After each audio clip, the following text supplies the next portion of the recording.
오늘 말씀 베드로가 예수님을 쫓아갑니다.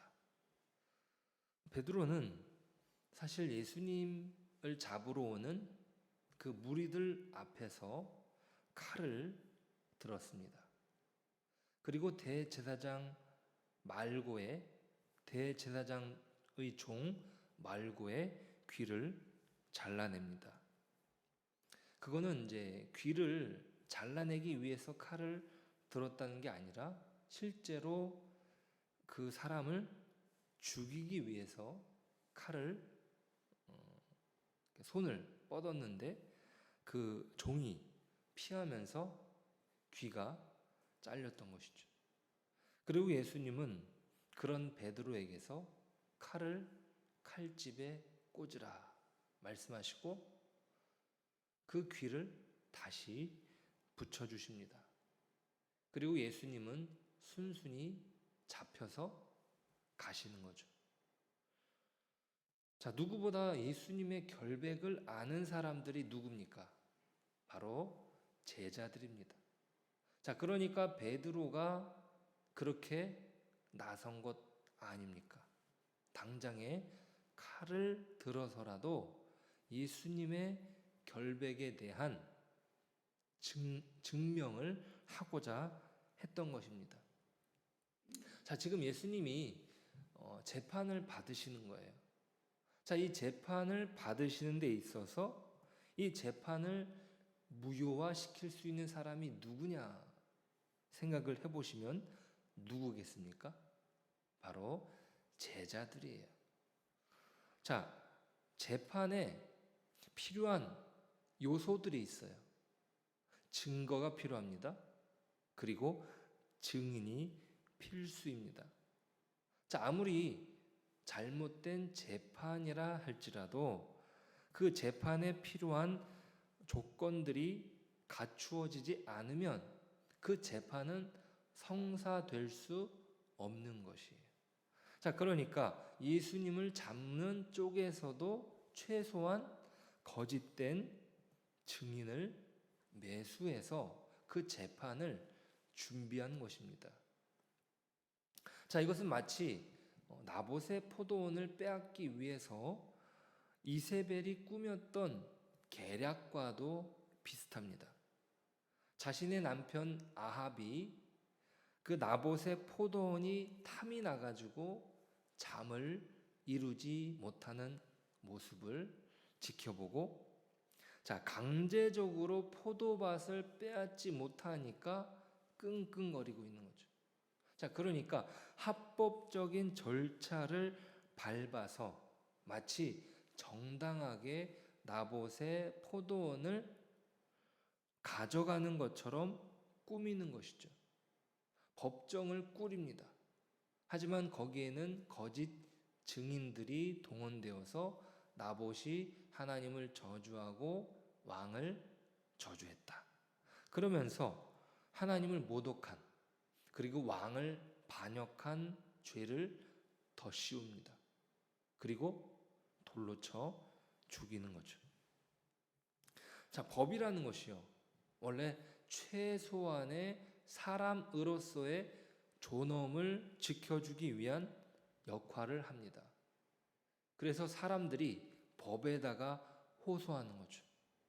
그런데 그 법을 어떻게 사용하느냐는 사람의 양심에 달려 있습니다. 그래서 이 신성한 법정이라고 하는 표현이 바로 아무리 재판관이라 할지라도 인간의 오점이 발생할 수 있다는 것을 염두에 두었던 것이에요. 신성한 법정에서 이 재판이 이루어집니다 라고 이야기를 하면서 재판관조차 객관성을 확보해야 된다는 것이에요. 자, 그런데 예수님께서 서신 법정은 그렇지 않았습니다. 자, 베드로는 예수님의 뒤를 쫓아왔어요. 어떤 이유였는지 모르겠지만 적어도 예수님을 위하는 마음으로 왔겠죠. 사랑하는 예수님이 억울하게 잡혔다는 사실은 변함없습니다. 자, 그러니까 베드로가 처음부터 배반할 마음으로 왔다는 것이 아니에요. 내가 예수님을 배반해야 되겠다, 이런 마음으로 예수님을 쫓아온 것이 아닙니다. 무엇을 해야 될지 모르겠지만 예수님의 곁을 지켜야 되겠다라는 마음을 베드로가 가졌을 것입니다. 자, 그러니까 베드로는 예수님의 무죄를 증거할 충분한 자격이 됩니다. 특별히 대제사장은 예수님을 특정하여서 붙잡은 거예요. 그러니까 예수님과 제자들이 있었는데 예수님과 제자들 모두를 붙잡은 것이 아니에요. 예수님을 특정하여서 붙잡아 간 것이죠. 제자들은 체포 대상이 아니었습니다. 자, 그러니까 예수님이 어떤 분인지, 과연 잡힐 만한 근거가 있는지 따져볼 수 있는 사람들이 바로 제자들인 거죠. 자, 그러니까 오늘 본문에 15절을 보시니까요. 15절 말씀 잠깐 보실까요? 시몬 베드로와 또 다른 제자 한 사람이 예수를 따르니 이 제자는 대제사장과 아는 사람이라 예수와 함께 대제사장의 집들에 들어가고.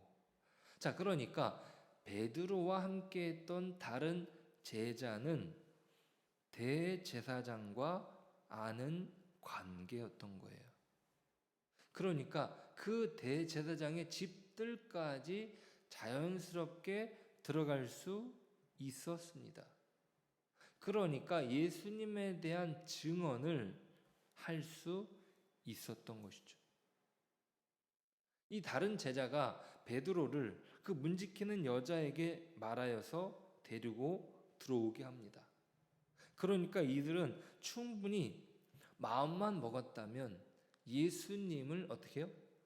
변호할 수 있었다는 것이, 예수님이 잡히실 만한 어떤 이유가 없다는 사실을 누구보다 잘 아는 사람이었기 때문에 재판에서는 필수적인 변호를 할 수 있었다, 이 말입니다.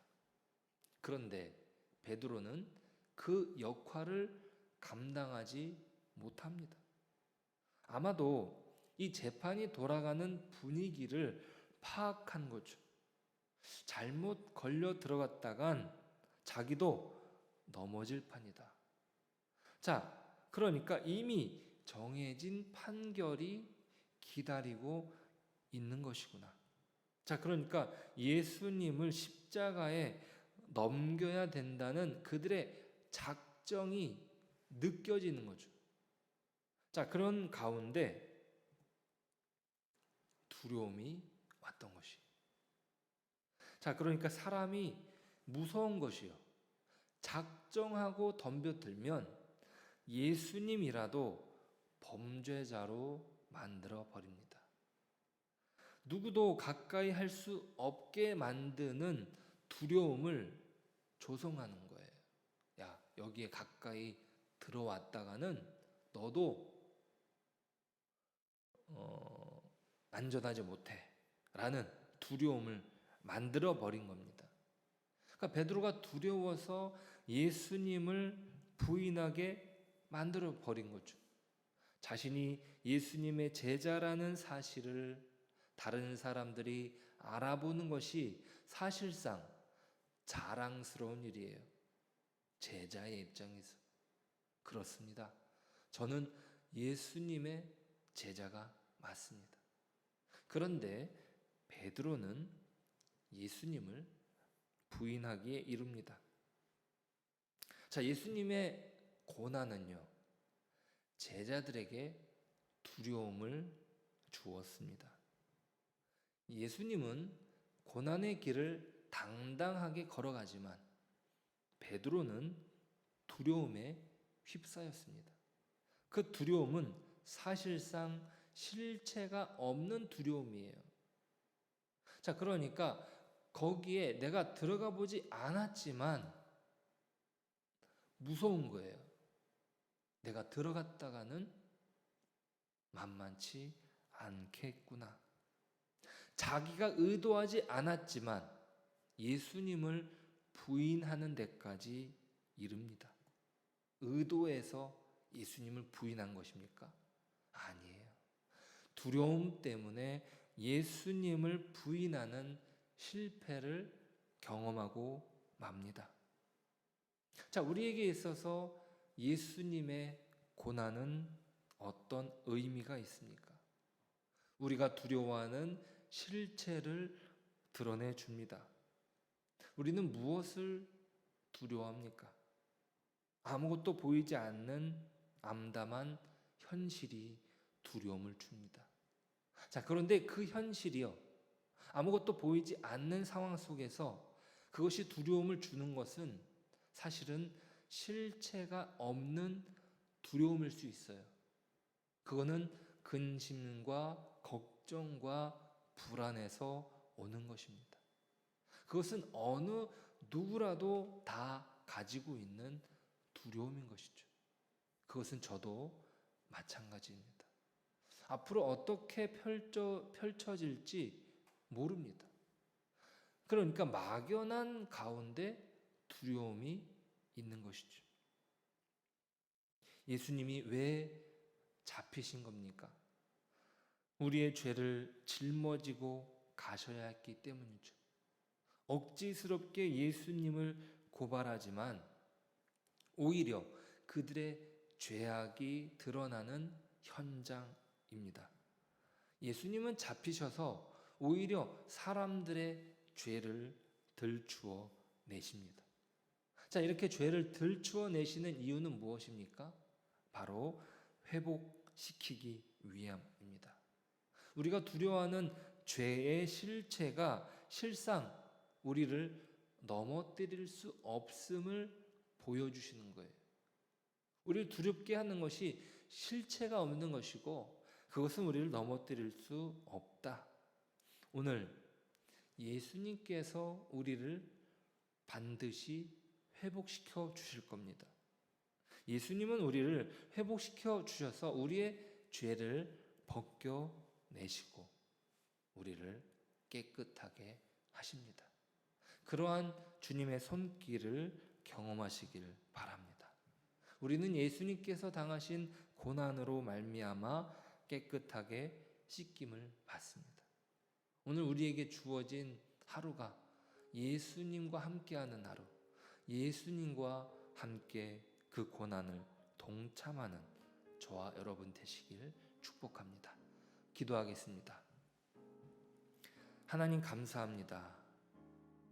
우리에게 주어진 삶의 현실 속에서 우리는 두려워합니다. 앞으로 보이지 않는 그 미래 때문에 불안합니다. 하지만 그것은 실체가 없는 것이고 우리를 두렵게 만들어 결국에 주님을 부정하게 만들 수 있습니다. 주님, 우리를 불쌍히 여겨 주십시오. 그것이 의도하지 않았지만 우리가 주님을 의지하지 않았기에, 주님을 따르지 않았기에 겪게 되는 어려움입니다. 주님께서 그럼에도 불구하고 우리를 회복시키시고 우리를 깨끗하게 씻어주신 줄 믿습니다. 주님, 오늘 하루도 그 깨끗하게 씻겨주시는 손길에 우리를 맡깁니다. 주님, 오늘도 함께하여 주시고 주의 은혜 가운데 거하게 하여 주옵소서. 예수님의 이름으로 기도드립니다. 아멘.